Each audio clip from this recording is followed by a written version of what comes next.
अवघ्या 2 दिवसांवरती गणेश उत्सव येऊन ठेपलाय आणि असं असताना आता अनेक कोकणवासी कोकणाकडे कूच करतात।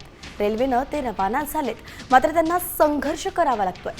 सकाळची गाडी पकडण्यासाठी आपण बघतोय की रात्री येऊन ते रांगेत कुटुंबासोबत थांबतायत। ऑनलाईन तिकीट बुक करण्याकरिता सुद्धा अनेक अडचणी येत आहेत। गणेश भक्त तरी देखील त्यांचा उत्साह कमी झालेला नाहीये। अगदी कोकणात जाण्यासाठी रात्रीपासूनच ते रांगा लावताना दिसतायत। विकास काटे आपले प्रतिनिधी आपल्यासोबत जोडले गेलेत। विकास, कुठल्या स्टेशनवरती कशी परिस्थिती दिसते?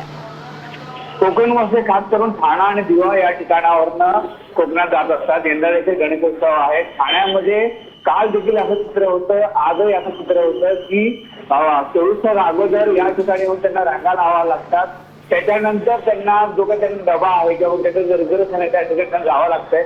आज देखील सकाळी 7च्या सुमारास मेमो गाडीच्या माध्यमातून दिव्यावरनं कोकणवासी जात असताना त्यांना असंख्य त्रास सहन करावा लागला होता।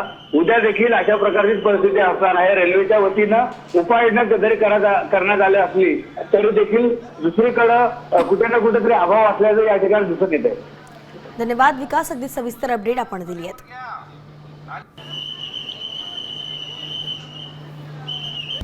आता isakal.com आहे देशातील नंबर 1 ची मराठी न्यूज वेबसाईट। प्रत्येक अपडेटसाठी isakal.com ला नक्की भेट द्या।